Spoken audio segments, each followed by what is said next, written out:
Alrighty then. The time has come to turn that piece of timber there into a shock strut and to finish the landing gear off. So grab the popcorn and watch this space.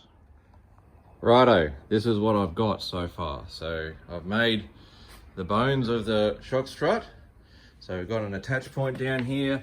This tang here is actually welded on the axle and then welded in here as well. So it's supported on this weld and there. Hopefully that's enough.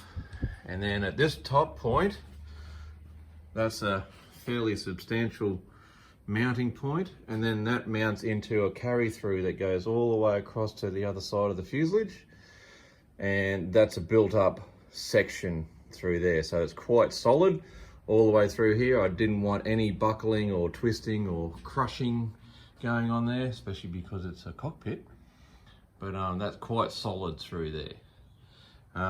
Yeah, so now we go back to, yes, it's just square bar because that's the stuff that I could get that would telescope nicely. I can just make a rounded thing to make it look more aerodynamic once I know it all works. Same with the rest of the gear. This is where it's going to work. So at the moment, for about a 10-inch travel, it compresses this much. So that's what I need to nut out now, is I'm probably going to make some sort of a rubber block there, I reckon. Because a shock strut, as much as that'd be cool, I can't afford it, and I think it compresses about 3 inches when the wheel travels 10 inches.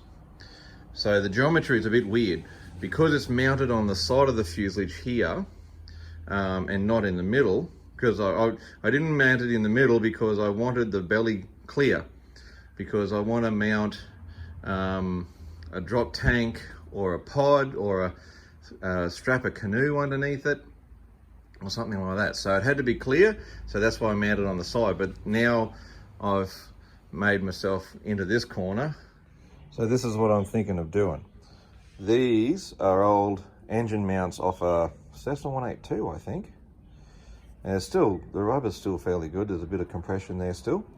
So I've got a whole stack of them, and they came at the right price. So you can modify them a little bit. So we'll cut the little guide, the flange off there, and cut a square hole to slide the tube in and out, and we can stack them all up and make a compression block, sort of like what Mooney do on their main landing gear, and a few other aircraft, like the Zenith nose leg, I think, has a whole stack of rubber blocks as well. So we'll do that.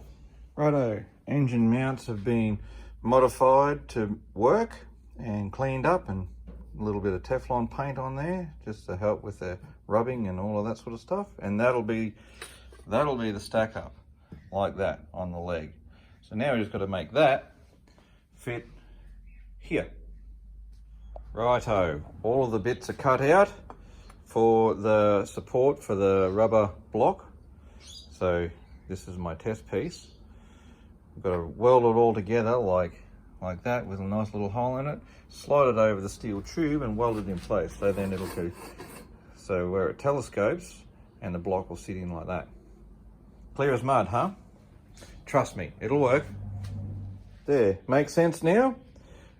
Big thanks to Si for doing the welding again for me. I don't have that set up here, so you remember him, we did the engine mount together. So yeah, all I got to do now is clean it all up. I've got to drill some holes in here for the threaded rod, and yeah, we're on our way.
All right, one shock strut.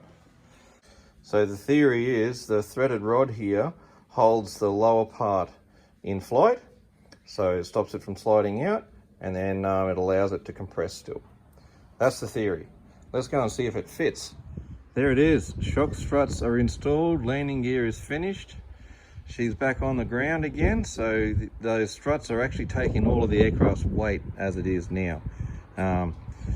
The tail, because it's sitting up like that and it's in the shed, there's actually no weight on the tail at the moment. I got it tied down to a big weight. So the whole aircraft is sitting on these struts, and you can see with there's a bit of a compression going on already. So that's fine. It's a good indication that it's going to work. Yeah. All I've got to do now is I'll just get some balsa wood and glue on the front and make it a little bit more roundy, and the back of course, just to make them a little bit more aerodynamic. But that's all done.